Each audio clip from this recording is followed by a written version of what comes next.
Welcome back to Lower Lap Time, guys. I hope you're doing well. It's been a while since we caught up yesterday, right? 24 hours ago, we were doing the Mind and Machine F1 podcast with myself and Philippe. It was the first time we did it. So if you could join us there, thanks for coming. It was insightful. I'm going to run through like what we learnt in the driver's mentality section of this live stream, which is the second part. But it was good. For a first time, I think it was really good. I learned a few things. A couple of things I learned just before we kick off, like always take the silver lining in things. Even if things don't work out, there's always like a positive that you can take from it. And we started talking about tennis and how Roger Federer was always like, if he got match point, but then lost the match point, it would be like, that's okay. I'll give myself another chance. You know, I got a match point. I might get another match point, you know, so always taking the positives. Yeah, spoke about Lando, Oscar, Max, the whole thing. I'll go into the key takeaways in a minute. But a big live stream coming up. We've got a wet race potentially. We've got a sprint race guaranteed. Ferrari have got new suspension. Red Bull guys are carrying in a new rear wing for this one as well. We're going to talk about the low downforce setup. I've spotted some really interesting things with regards to the wet lines around here as well, which is going to be important come Sunday as well. So yeah, good to see you guys. I hope you're going well. Quick hello to everyone who we got in the chat. James Smout says hello from New Zealand. Hello from across the ditch. Hector Maldonado, good morning everyone, commenting all the way from Puerto Rico. Buenos dias or buenas noches, bienvenidos. Barbara, hello, all the way from Puglia, South Italy, in front of the fan. Presumably it's quite hot.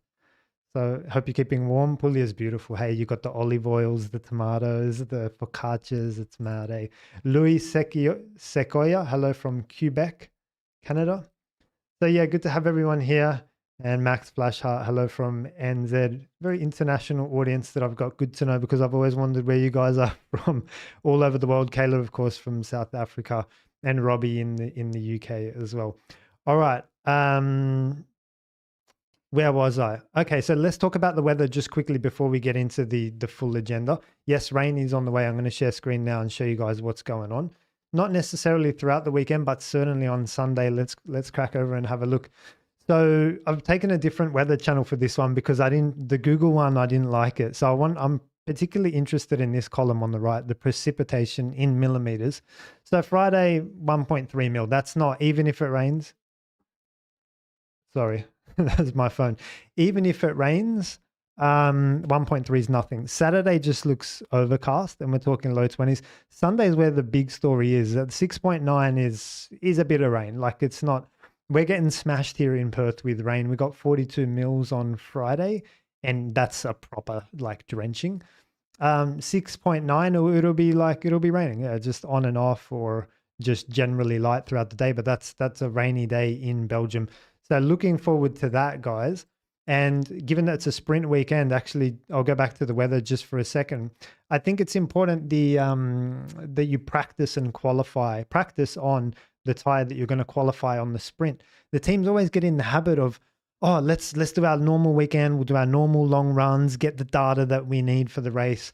Obviously, it's going to be wet, so that's all goes out the window as well. But then you lose how to get the most out of that qualifying tire.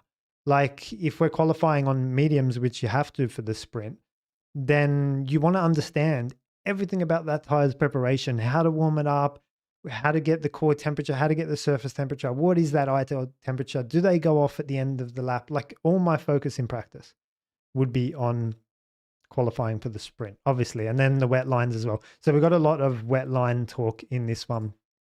I bet Eurokid's going to call it now. Tight line into the third corner of Les Combes and maybe no name. Third corner of Les Combes. Yeah, I know the one. The corner after downhill right will likely be a short corner. Yes. Yeah, pretty much. We'll get to it. We'll get to it. I've got some mad shots of Hamilton's 2018 wet, George Russell's mega 2021 wet, and obviously Max Verstappen's pole. They're all taking totally different lines. So it's crazy. So we'll have a look at that as well.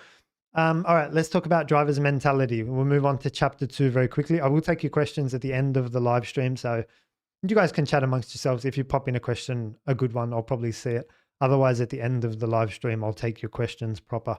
All right, so Oscar's favorite track, Max's favorite track as well. I know why it's Max's favorite track. I'm not sure why it's Oscar's. It's Max's because high speed, high downforce. Everything that we had in Silverstone last time out in qualifying with the dry setup And the low downforce, like low downforce setup, but high downforce track, as in speed equals downforce, right? That's what Max thrives. He thrives in those conditions and he loves it. So that's why it's Max's favorite track. I'm not sure why it's Oscar's. I'm not sure if anyone knows why it's Oscar's favorite track, or he just likes the location, or it reminds him of Melbourne weather. Let me know. Lando's pretty good around here as well. So he's won both wet races this season. Don't forget, he won in Melbourne, he won in Silverstone. All right, Oscar with that clumsy error on the safety car in Silverstone, but Lando's won both the wet ones. So if it's raining on Sunday, like, who would you beat to back against Lando winning again? He's pretty good around there as well. Let me give you guys a summary of the Mind and Machine F1 podcast that we did yesterday. So we spoke about Oscar, and I said, look, on the mental side, he's rock solid. I don't think there are points in that direction on the mental side in Oscar Piastri. There's points in other directions with regards to Oscar. There's points in the technical areas. There's points in the tactical areas. You only need to look at Austria qualifying. Lando out-qualified him. That's considered a technical deficiency. And then you've got to look at what happened in Silverstone underneath the safety car. That's a tactical blunder, really. It's not necessarily to do with your technique. That was a tactical blunder under the safety car. So there's points. You can get points from Oscar Piastri in the technical sides and the tactical sides. You are not going to get points from Oscar Piastri on the mental side. Unlike Max Verstappen, that's the only place you're going to find points. You're not going to find any points off Max in the technical or tactical sides. He's far too good in those areas. You're going to find them on the mental side when he loses his head, like he did in Spain and Mexico, and there are a few other examples as well. So that's what we spoke about with regards to Oscar. We spoke about Lando a lot. There's a couple of big topics on Lando. We spoke about performing under pressure. We spoke about self-doubt and self-confidence. We spoke about, does he actually want to win? We spoke about, can you be a world champion with Lando's personality? We spoke about his preparation or lack thereof and his reflection, i.e. he does no preparation and he does way too much reflection. Like, what did I do wrong there? That could have been better. This could have been like this, could have, should have, would have. And that takes away from that's preparation time for the next race. So you just got to move on quickly and then start to prepare for the next weekend as well. So we spoke about that. We spoke about, like, Kim Illman recently put out a video. He's a photographer in F1. If you want to go check him out, he recently put out a video saying how much do F1 photographers get paid. And he mentioned in there that some of the drivers actually hire and employ their own photographers. Now that says a lot to me. That says the drivers place importance on this person. They're willing to pay for that person. And yeah, they're willing to prioritize that person above and beyond, for example, a driver coach. So that tells me, everything we've been saying on this channel for a while. The drivers are way too interested in who they are as people, brand, stars, ambassadors, rather than how they actually use the steering wheel and pedals. They mentioned some of the drivers who have their own photographers. You won't be surprised to know Lando has his own photographer. Charles Leclerc has his own photographer. Kimi Antonelli, age 18, has his own, pays for his own private personal photographer. So make of that what you will. Like I say, we answered your questions in the Q&A yesterday as well. And we just broke down what the drivers have been up to as well in this break. Now, let me give you the context. I'm very strict as a coach, as a person, as a professional. You've got a break. That's work time. That's time where you can be moving ahead of your competition. Like, I don't see it as like recharge time, relax time, work-life balance. Okay, I understand a balance needs to be struck, but work also has to be done. I don't think I'm asking too much for a professional Formula One driver to take their profession professionally, if that makes sense. Like, I don't think it's too much to ask to sit down at a desk or sit around a meeting or go over telemetry or go over data or make certain phone calls to certain coaches or certain mentors or people that just do, like, turn over these stones and like start to find things. I don't think that's too much to ask. Once you've done that work, then we can start to talk about taking a break and, do the work in the morning and then have the afternoon free, or break it up with lunch, have a nice lunch, go for a run, do, relax, whatever, and then work in the morning or evening, something like that. But it seems like these guys, whenever the team take a week off, the drivers also take a week off. These are people that can't afford to be doing leisurely activities. Let me bring them up on the screen. And I hate to say this, guys. I really do, because I feel like I'm the bad one. criticizing them for having fun. And I get it, like live your life and whatever. But this is Formula One, let's not forget. This is not UNICEF. This is not mucking around. This is not kindergarten or preschool. This is not even like what you would do as a bare minimum for your corporate role. If you were working in finance or HR or engineering, for example, you would do a bit of work at night, maybe to prepare for the next day, something like that. This is Formula One. This is the upper echelons. And like, I think you owe it to yourself and you owe it to your team and you owe it to your family and all the people that have supported you to just try, right? That's my standpoint on it. So let me show you, therefore, what the guys have been up to. Lando put this picture out 18 hours ago on his Instagram. And I was speaking about Lando yesterday, and I'm like, Lando's been pretty good. He hasn't published anything on social media. He's been very quiet. Here he is working on his short corner into the Brussels long corner of constant radius. You can see here the way he's using the brake and throttle and working on his technique. Guys, I'm obviously exaggerating here. This is rubbish, cuz. What is this? This is not world. Like, I don't care. What has he said to someone here? Like, hey, can you film me for a minute just as I tee off here?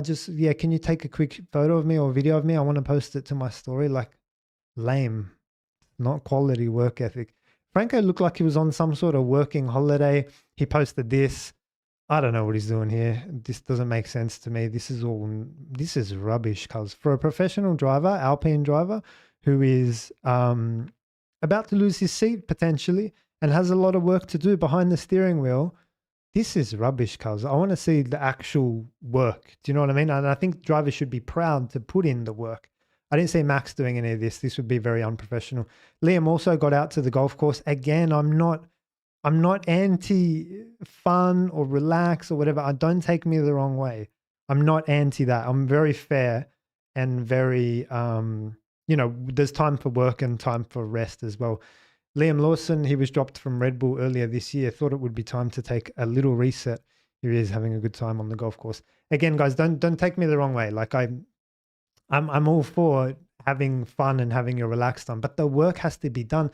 And these are people that are fighting for a world championship, a world championship, and B, are fighting for their seat in Formula One, Like, this is not, do you know what I mean? This is not like you're going to lose your graduate finance role or something. This is once in a lifetime opportunity. And I think they owe it to themselves to put in a little bit of work. And everything we're going to talk about in this live stream, your comment caught my eye. Old mate, this is rubbish, cuz. Yeah, everything we're going to talk about in this live stream is what I believe the preparation should be. So with that said, let's get into the preparation. So like I say, I think it's important to practice in practice sessions on Friday, practice qualifying on the qualifying tire. Let me show you guys why that's important. I'm going to bring up the sprint weekend format, what tires you need to use and so on. We'll bring that up right now. All right, so here we go. This is what we're looking at for the sprint weekend. Friday's FP1, 60 minutes, and bang, you're straight into sprint qualifying. This is very important because this forms the basis, obviously, for your sprint.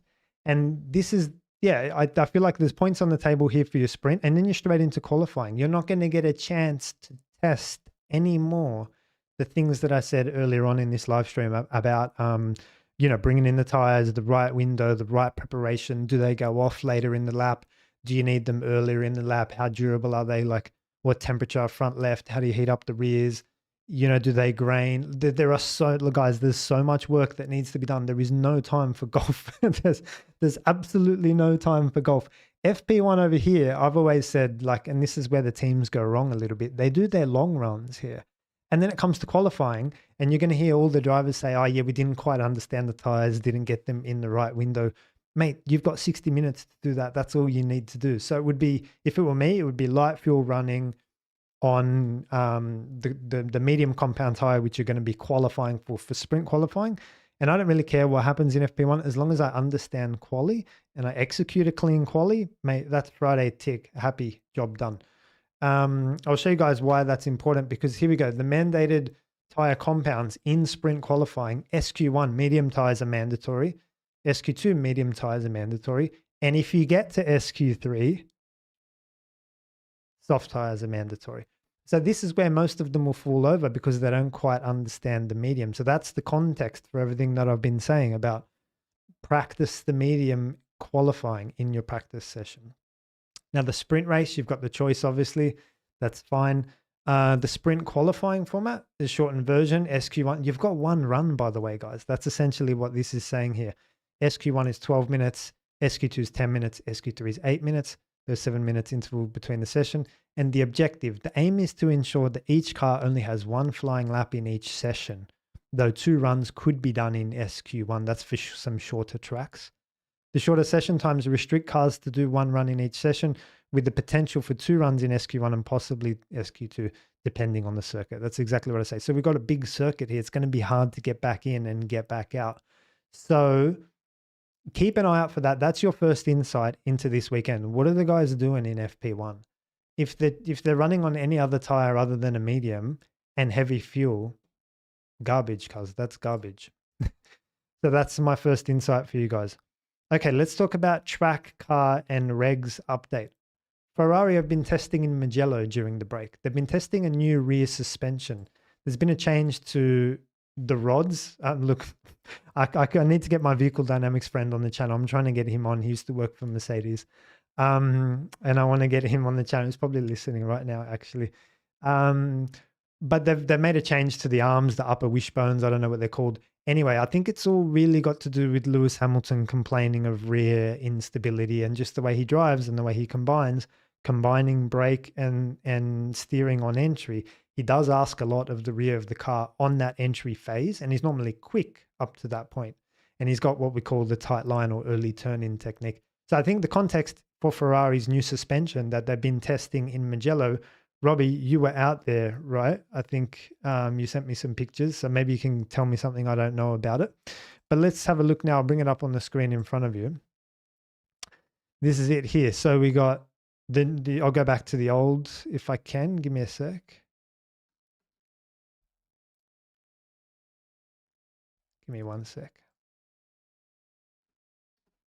There we go. Old, new. Old, new. There we go. I'll zoom in so you guys can see it. No, it doesn't want to let me, every time it doesn't want to let me zoom in. Yeah, so hopefully you guys can see that. So you might have to just zoom in slightly on the video because every time I zoom in, it resets itself. But essentially you got the old where this wishbone's further back and the new one where it's, angle. I'm not sure again what that does, but I think it's allowing them to run a certain ride height or has ride height implications. And therefore, this is going to help Lewis in some way in the rear. So hopefully you guys can see that. I'll zoom in and just show you the old, this is where it connected. And then the new one, I'll zoom in, it connects a lot further away. So that is the change. And again, I'm at the limitations of my not knowledge on how that would work. I'm not going to pretend that I know how that works. But yeah, my understanding is it's for Lewis and it's to try to help him out.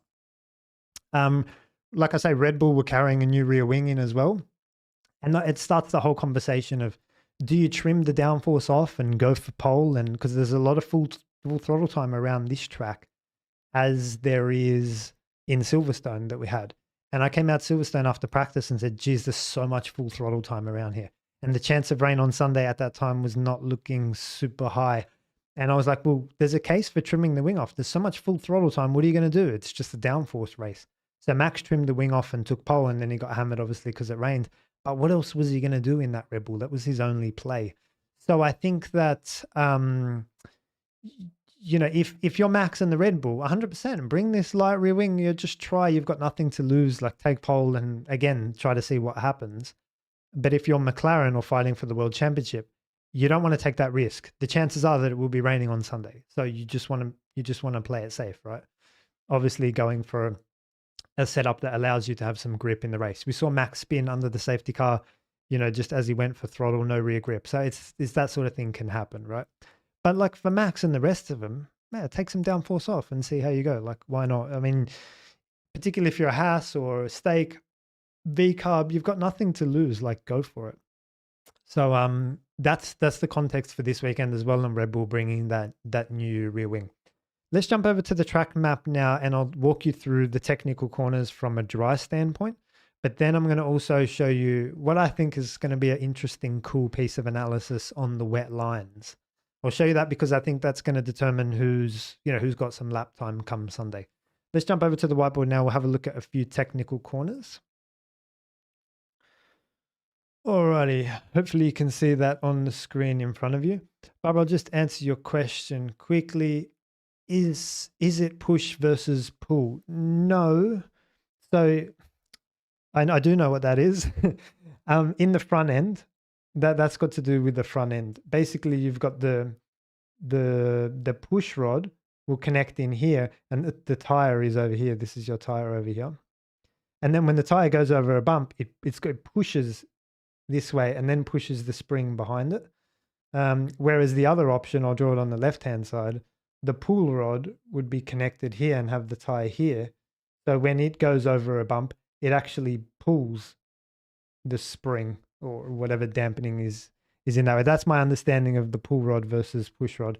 Again, like this is my high level understanding, right? There will be someone in the chat who will know this better than me, but this is all got to do with the front end, Barbara. So I'm not sure that's the change that's happened with Ferrari at the rear of the car. Cool. All right, let's have a quick look here. All right, so Spa, technical corners, as always, guys. I think they're the focus areas for the track, right? So you've got the La Source hairpin. Hairpin, that's your first technical corner. Remember, 7 technical corners. If you're not familiar with them, you can jump on my website and download a cheat sheet that talks you through the 7 technical corners. And there's a technique for each one. That's why I kind of pioneered this, because there's things to do in hairpins, things to do in chicanes, things you should do in decreasing radius corners or S's and so on. We spoke about S's a lot, for example, in Silverstone. We'll talk about them again in Austin. A hairpin is your first technical corner, so your braking is very important. You've got to be precise with your braking and turn in. It's not necessarily a place to gain mega lap time, but it is certainly a place where if you're not precise, you will lose a lot of lap time. Remember, you got this massive straight afterwards as well. You're pretty much flat from here to here, including Eau Rouge in the dry. So your first technical corner is the hairpin. We've got Les Combes. It is classified a kind of chicane, but I don't put it in that category. If you guys have been following the channel for a while, you know for me, chicane is really about heavy braking into the first entry curb and it being a significant decrease in speed. Like I don't consider turns 9 and 10 in Melbourne a chicane, even though it is a chicane, because it's just a fast left-right in that case. I think the Les Combes up here, and guys, I'm not French, Les Combes, how you say? So I think that, yeah, even though maybe strictly speaking it's a chicane, I'm not going to put it into my 7 technical corners. This one is long corner of constant radius. One of Max's weaknesses.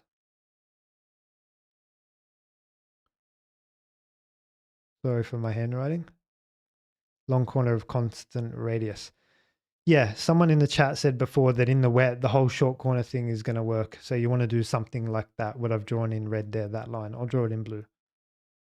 Pretty much V the corner off, fast in, fast out, small rotation point around the outside. That's how you're going to get away with that one in the wet, in long corner of constant radius. Otherwise, turn in early, do a very small short corner in the middle. The whole thing just needs to be condensed. And yeah, there's no option for a tight line, by the way, in this one, because you exit the track here and that's where you enter 8 as well. So you're not necessarily like, there's no option for a tight line. There's option for tight line in say 11 and 12 and 13 and 14 because direction change is involved. So instead of coming across to the left-hand side and taking like that, then you can, I'll show you guys Hamilton's tight line into here as well. But the final technical corner here is the final chicane. And you guys know I like to focus on the entry curve because I just think it makes the chicane so much easier to shortcut and apply traction on the exit as well. So there's our technical corners. 3 technical corners on the track. But look, I'll start by saying Spa is not like necessarily a technical track. It's fast, it's flowing, it's quick, it's long, a lot of full throttle time. It's about just keeping the car nice and stable, keeping aerodynamics stable. All of those things are very important. It's not like an Imola, for example, where you got to chop in and start to attack the curbs and find lap time that way, and cars compliance and ride comes into it, and downforce is very important. It's not like that. And for that reason, for me, it's actually quite a boring track. My favorite is Imola and Monaco. So I'm very much on the other side of the spectrum. Whereas a lot of the drivers like this one because it must just feel amazing, right? To be flying through the forest here. That's awesome. So that's a quick summary of the dry situation. Now, I wanted to talk to you a little bit about the wet situation because I think that's really important. And actually, that's where I see the biggest difference and biggest opportunities on Sunday in the rain. Okay, so let me show you guys now. So we'll talk about turn one, La Source. Check this out. That's a mad picture, eh? Let me talk you through it. So we got George Russell in 2021 at the top. And this is turn one analysis only, by the way. Turn one only. George Russell across the top. And this all turn one. I think I said that a few times. Hamilton in 2018, different year. And then Verstappen's line as well, the pole lap in 2021. A couple of things I want to point out to you guys are the lines. Let's focus on George for a second. So George is braking on the mid-track here, and I think all of them are because the rubber is across the left here. That's the normal dry weather racing line. Is very slippery in the wet. So he's braking a step inside, and then he does not do a short corner. He starts to turn into the corner, and then he turns in very conventionally from there and takes a very normal apex from here. Now you would look at it and think, well, the only thing he's done here in terms of wet line is break off the rubber. He hasn't necessarily done his rotation off the rubber. This is very normal. And he probably meets the rubbered in part of the track here at the apex and then on the exit as well. So that's George Russell. Just note that down. It's only the braking. Whoa, give me a sec. Must have clicked something the wrong way. It's only the braking. All right, let's go down to Lewis Hamilton. Similar under braking, if anything, a step to the left. And what Lewis is trying to do here is go around and do the whole short corner thing, the whole wet line thing around the left here. Where you see this orange thing here, he's trying to head over there and do the short corner that way. The problem that Lewis has is as he cuts across this rubber under braking, guess what happens? He locks up both of the front tires, particularly the left front tire, because he's turning to the left to get over here, remember? So that's something that George is not... he's not susceptible to that risk because he never crosses over the normal racing line under braking. He just goes straight and then dives into the corner from there, straight and then turn in. So because he's not trying to get to the outermost part to do his rotation on the outside, he's not susceptible. He's got plenty of braking grip. Lewis trying to cut across that rubber, that's when he actually locks up when the tires hit the rubber. So then it's dramas thereafter and he has to do his rotation off. That's fine. Max executes what Lewis wanted to do much more cleanly. So he does brake in the same position in the mid-track and he does want to cut across the rubber to do his rotation out a little bit wider. Max manages to do that with no lockups. You can see he's a step wider of the apex here and he goes around thereafter. Let me show you guys on the whiteboard what this would look like if I just draw out the different lines together, which I've pre-done for you guys. So I hope you appreciate it. So here we can see what's going on. So let me just close this. So you've got the La Source turn one, and you've got crucially where the rubber is. That's the most important thing that you need to draw immediately. Where is the normal racing line rubber, and what is the implication? So that's that's this highlighting here, this black highlighting that you see around here. That's the normal racing line rubber.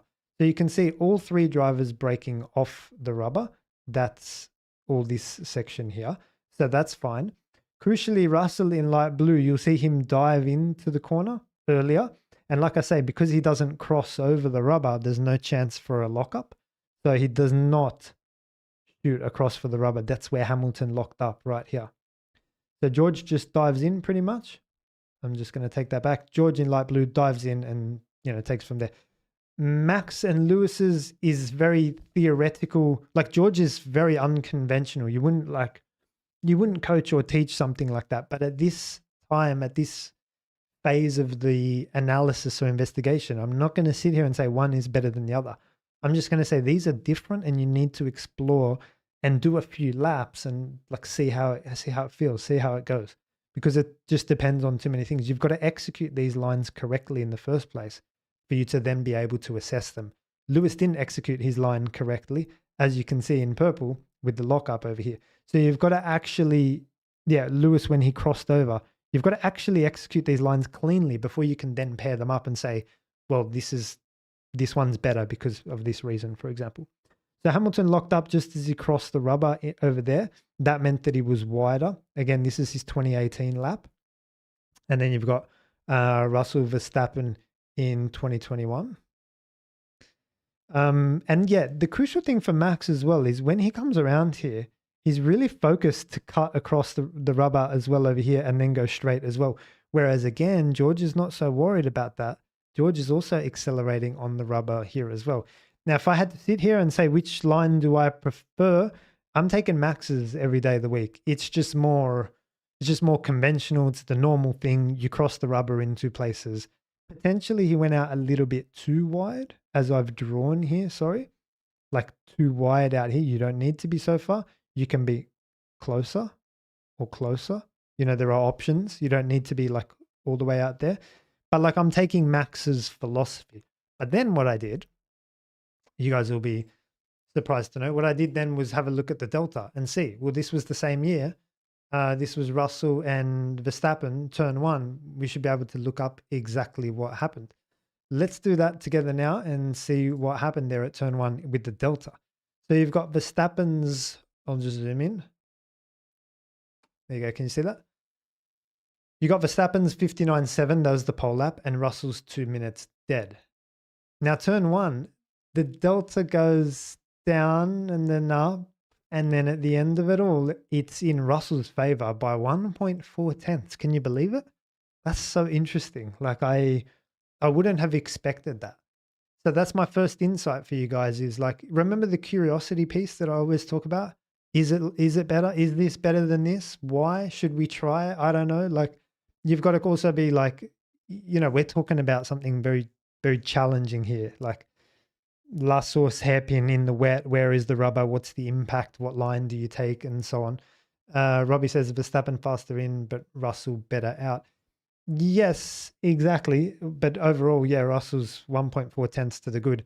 Now it looks like Williams has got less downforce because have a look at this, look at the runaway kind of delta here. It goes from 1.3, 1.5, 1.6, 1.7, 1.8, 2.2, 2.3, 2.5. And it goes all the way down in braking before the chicane there, 2.5 tenths. So that's the sort of impact that even in the wet weather, the low drag setup can have, right? But anyway, it's still 1.4 tenths. So that's your first insight, guys. So I'd be saying like, well, now we know, I think we know the answer to turn one. Like you could probably take Russell's line. And now that you know you're going to execute that line, it seems fairly straightforward to do. So let's jump over to the whiteboard. We can hopefully try to remove some of this beautiful drawing, and then we can just pretty much leave what Russell's doing here. Just remove that and that, and then yeah, you just that's pretty much going to be the solution. So break off the rubber. Importantly, you don't cross the rubber. You just end up on it in the slow speed, and then if you want, as a variation, you can try to take it a bit tighter and accelerate right parallel with where George was accelerating off the rubber. That might be a variation to that line, something to try. But I think both these options are really good options, option one and option two. But I don't think you're going to change your braking and entry. So that's really interesting. That's my first insight for you guys. That seems to be the way to go. Again, playing golf is, do you see how much, let me just come back to me for a second, guys. Do you see how much ground we've covered here at turn one, how much we've learned just by comparing and doing a little bit of research in the last 10 minutes? Like a game of golf, whilst it might relax you, is not going to help you into turn one, unfortunately. So yeah, I just want to highlight, like, this is the sort of preparation that the drivers need to be doing, particularly if they're fighting for a world championship. So that's turn one. I got more comparison corners to go. So let's have a look at turn 8. Where our friend was talking about the short corner. One thing I want to show you guys here is the difference in line, again, between the two drivers under braking. This is George on top, braking very traditionally, very conventionally. If you're not sure where we are, let me just go back to the whiteboard. I'll show you where we are. We're the long corner of constant radius, guys, turn 8. We're here. Braking into here. Cool.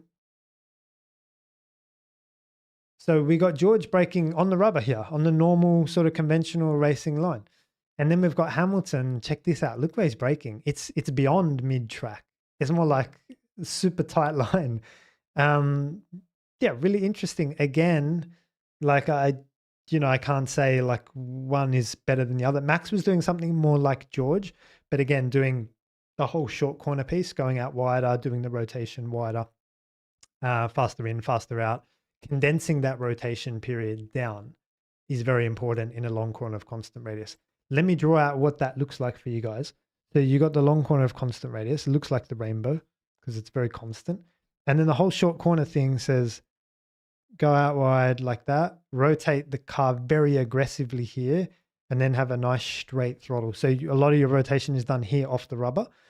But then, you got George braking on the rubber here as well.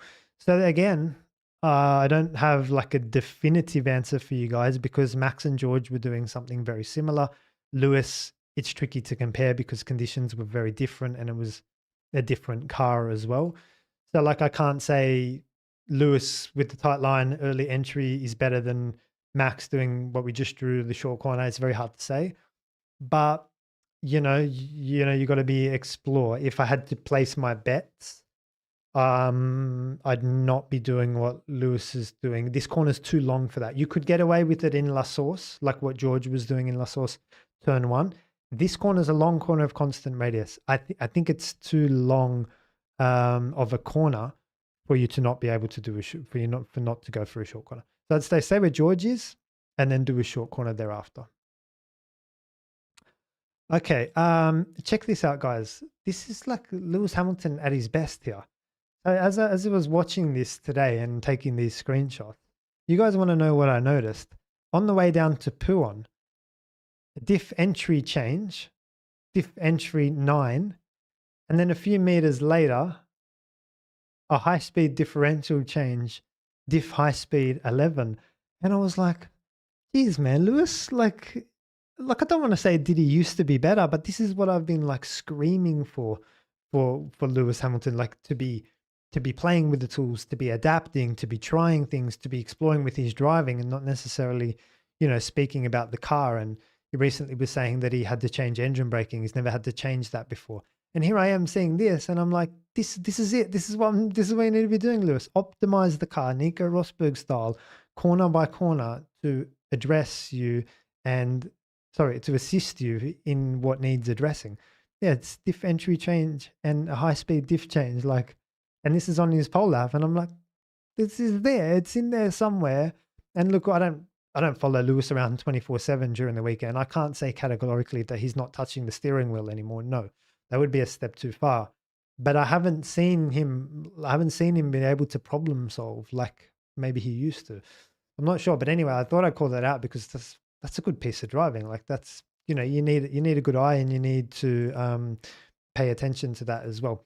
Let's have a look at turn 12, turn 13, the Fanya chicane. Again, it's the same thing as what we saw with turn 8, the long corner of constant radius. I'll go back to the whiteboard for a second just to show you guys where we are here. We're on the entry to turn 12, turn 13, the Fanya chicane. So yeah, you'll see Lewis again with this entry, slightly tighter, braking off the rubber. Good. There's no worries here. That's all good. And you see George doing something different again, braking on the rubber. But it will work for George if he can go around this corner. If that's his intention, is to go around the outside of this corner, which is what Max did, by the way. Whereas Lewis, it's clear that he's going to turn in early and just dive in early and sit on the rubber for a little bit. He's happy to do that as well. So if I go next shot, you'll see now the difference in the two drivers' lines, Hamilton and Verstappen. And this, for me, this image right here, guys, for me, tells you that Lewis Hamilton is a tight line, early turn-in driver, and Max Verstappen is a short corner driver, one of the only short corner drivers. Now, you're going to hear other guys saying Max, Lewis, Charles, they're all short corner drivers. It's nonsense because look here, look in front of you. Max is doing our short corner. He's going out wide, off the rubber, condensing the rotation down, doing all his rotation in one quick period, extending the straights, coming in and out. he's got so much lock on at this point. That's the short corner. Look where his steering wheel is. Whereas look at this steering wheel, like almost, how do you call that? 90 degrees, straight up and down here, turning. Look at Lewis's.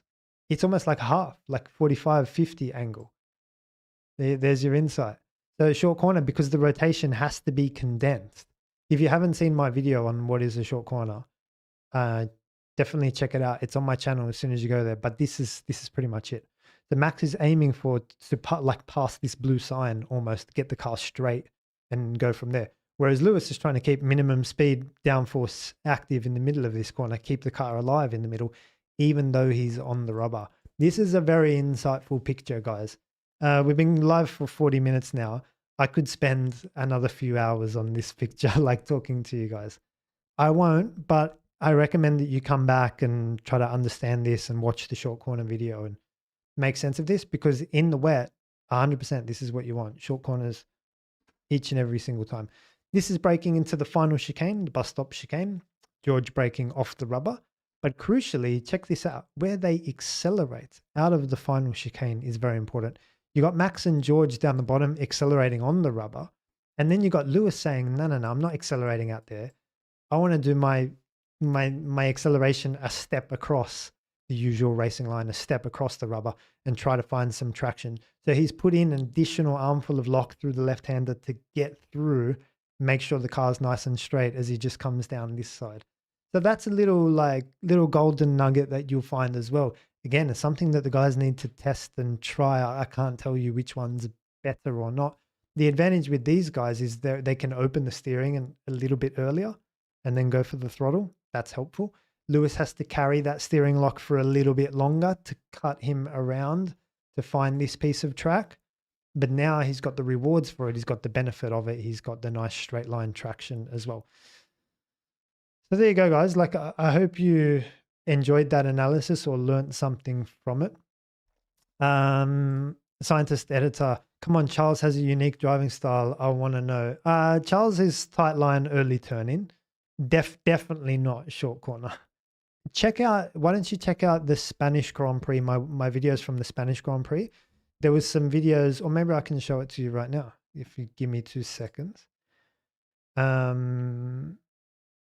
Yeah, you guys are talking there. Give me 2 seconds. I'll see if I can find it for you. Spain. Hopefully it doesn't get me in trouble. Get me cancelled. Yeah, here it is. Give me a sec. I'll find it for you because I got it handy. Bang, there it is. Come on, Charles has a unique driving style. I want to know. Here you go. So that's Piastri in shot. That's Verstappen. Norris doing a short corner. There's the shot you want to see. Charles a fraction tighter than Lewis. There's a slow-mo coming up after of the Ferraris coming into shot where I'll show you exactly. This shot here. Bang.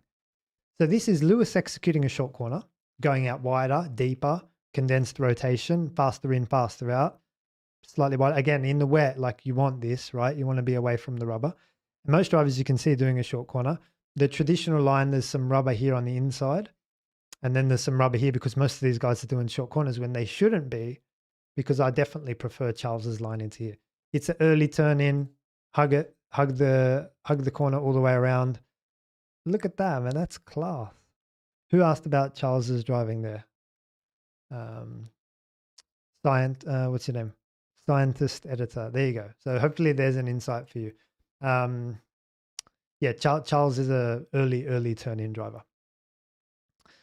Asking questions. Okay, cool. Barbara. Martin, do all the steering wheels turn the same amount in each car, or are steering wheels which make the cars turn more? It's a good question. I think you're actually referring to steering rate. So like if you turn 45 degrees in a Ferrari, does that do the same thing, turn 45 degrees in a McLaren? I'd say it's very different because it's not just the steering at that point, it's the aerodynamics and the suspension geometry. Even the line the drivers take can give you more or less grip for that. Whether or not the cars actually have more range and more steering capability, I don't think so with a wheel. But it's just got the steering wheel is responsible for a lot, right? And as I said before on this channel, In terms of intermediate entry level driving technique, you would say the steering wheel turns the front tires and tells you where you want to go. But as you get more and more advanced, and as I've been learning more and speaking about this more, for me now, the steering wheel is just a weight management tool. That's all. That's essentially all it is for me. Like, so yeah, you could see like when Lewis locked up over the rubber into turn one because he had a little bit of steering lock, that's because some weight shifted to one side of the car. And then he locked up the unloaded inside front. That all starts with the steering wheel. So with George's line, he wasn't susceptible to that. So like I start to look at it as just a weight management tool now. Scientist data, thank you, sir. No, thank you for the question. It was a good one. All right.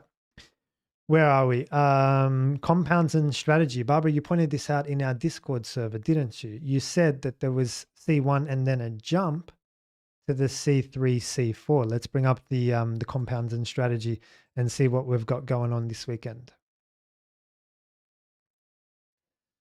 Okay, so I'm going to read it out to you. It's on the screen in front of you. For this event, Pirelli have chosen 3 dry weather compounds that are not consecutive. That means not 1, 2, 3, not 2, 3, 4, not 3, 4, 5. They're not consecutive. The hard is the hardest in the 2025 range, the C1, but then there's a jump to the medium, C3 and C4. That has not happened since the 2022 Australian Grand Prix when the trio consisted of C2 as the hard, C3 as the medium, and C5 as the soft. The new compound here is the hard, as the medium, C3, C4 were the same as last year. Okay, according to the simulations, this trio should make a 2-stop strategy even more competitive in Sunday's race, while adding a greater degree of uncertainty to tyre management over the course of the weekend, especially as it is a sprint event with just 1 hour free practice on it and a different dry tyre. Look, this all sounds great, but if it rains on Sunday, it's kind of like, yeah. I think it goes back to the whole George Russell thing last year where he was able to make the 1-stop work. And I thought that was an awesome race. But that's a very rare event. I'd rather see 2-stop races than 1-stop races as well. The counter argument here would be, well, now you've given everyone a really hard tyre, which can go to the end. So if it was dry, wouldn't you not kick off on the C3 and then pack the C1 on at the end? I don't know. Again, strategy, not my realm. I mean, I know a bit about it, but like you'd have to do an analysis to be able to answer that question. But to kick off on the C3 for 10, 12 laps, the whack on a C1, do like what George did. Now it's for sure, like last year, there was not sure whether that tyre was going to get to the end. For sure, he would get to the end. I guess the other argument that Pirelli are making here is you've got some very aggressive soft tyres, C3 and C4, from which to make a 2-stop work now. You've got pace and lap time as well. So that's the argument, like 2-stop will be a faster race, a more aggressive race. So yeah, that would be interesting, but I think the rain will be more interesting. With this format, the regulations stipulate 1 fewer set of tyres than a normal weekend. Each driver's tire, okay, blah, blah, blah, no one cares. All right, cool. So yeah, that's what we've got. So hopefully I explained that in terms of the 1-stop advantages and the 2-stop advantages as well. Max, Ferrari are checking. Yeah, this is a disaster for them. Yeah. Don't open a can of worms. Let me put that one back down. Okay. All right. We need to talk about, as we always do, very important piece of preparation. What do you do on the start and what do you do on the restart?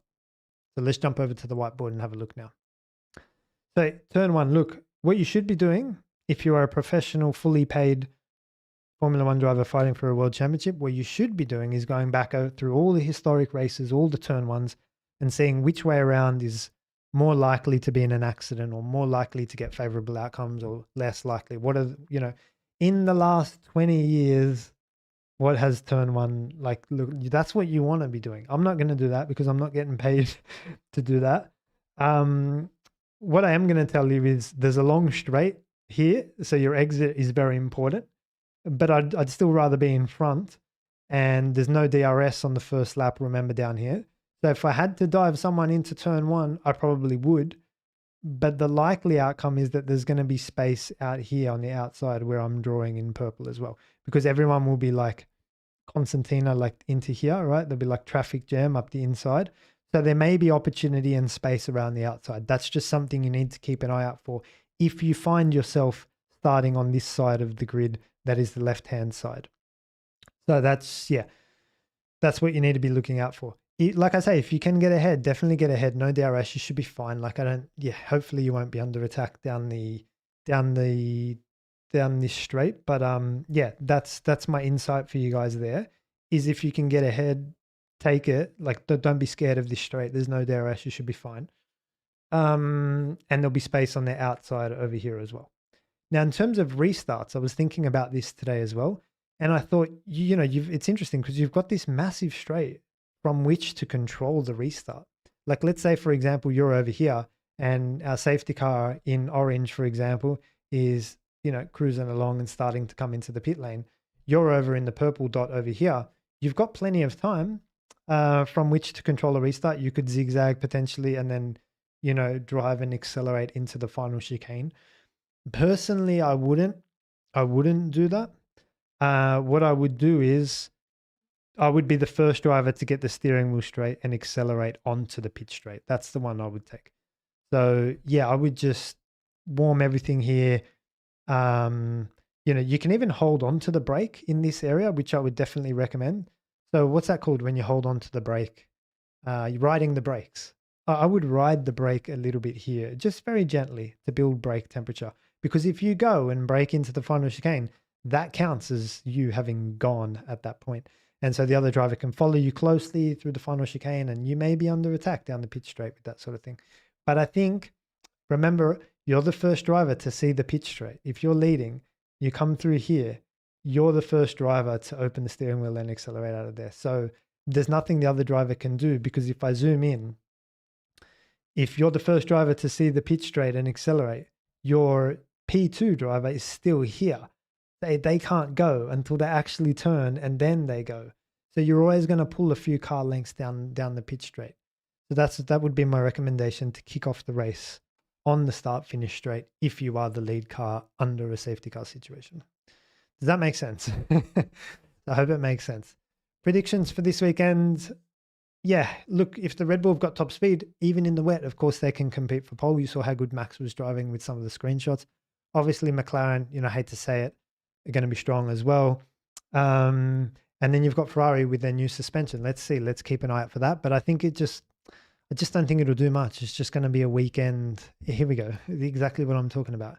I think it's just going to be a weekend of like rain, sprint. You're not going to get a full read on this suspension update and what it does with the rain and the sprint qualifying, and like God knows, like hopefully they just get their heads down in the first 60 minutes, Friday practice tomorrow, and just nail that medium tire in qualifying trim.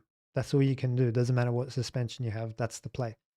At lower lap time, what do you think about Ferrari's upgrades? Do you think they have a chance to compete for wins? Again, maybe not this weekend because it'd just be too wet and up in the air and sprints and whatever. But yeah, Tanya, your question just caught my eye. Yeah, but I think like we'll have to wait and see. Like only time will tell. Honestly, sorry, I can't give you a better answer. I can't pronounce your name. Sayed Arub Jamil, what do you think about Mercedes? What do I think about Mercedes? Yeah, have they brought any upgrades this weekend? I mean, they got gun driver in George, young driver in Antonelli. You're going to have to be more specific, mate. What do I think in terms of their chances? Strong? I don't know. Let's wait and see. Like they've generally been very good in traction and top speed. So yeah, this straight's got a lot of top speed, not so much traction. It's not that important around here, but because the speed is too high, the downforce is too active. Traction is not a big deal, unless it's wet, of course. So let's see if that comes to be a factor on Sunday. Barbara, I hope that Yuki gets into Q3 now that management changed. Not that the car has changed, but maybe mentally he will be more quiet. This would be a good question for Philippe. The next time we get him on, yeah, that would be a great question for Philippe when you're talking about, what implication will that have on someone like Yuki? Philippe was really good at going into that. Did you come yesterday? Let me know in the chat if you came yesterday. Stephen, do you think wet weather will help Lando Norris 4 get the edge over Oscar Piastri this year? At the end of the final stint, he was gaining 0.4 a lap. OP was rapid. I think, look, Oscar, like when Oscar was in the lead of Silverstone GP, he looked pretty comfortable. Everything looked okay. So, like, I'm not sure what sort of management he was doing, but everything looked from my side like he was having no problems at all. So I think if he can, like that, we were going to have something similar. We're going to have a dry quali and maybe a wet Sunday, which is what we had in Silverstone. So Lando got out qualified in the dry in Silverstone, and then took the benefits from Oscar's mistake underneath the safety car. So I don't know. I think they're both very neck and neck this season because the McLaren, the way it's been designed this season, with its whole anti-dive and the whole front end, Lando's issues. He hasn't been a natural gel with the MCL39 as soon as he stepped in it, and he's been battling against the grain in many ways. It doesn't suit him, and he's had to adapt. Whereas Oscar seems fairly comfortable in it. I think that's been the story of this season. If Lando can get comfortable, I think there's 2 or 3 tenths in Oscar Piastri's qualifying laps. But yeah, at the moment Lando just can't find that because I don't feel like he's still at home in this car, this year's McLaren. What's Lando up to? Golfing is bad for your back. Yeah, I don't know, man. Like I just feel like there's so much you could be doing.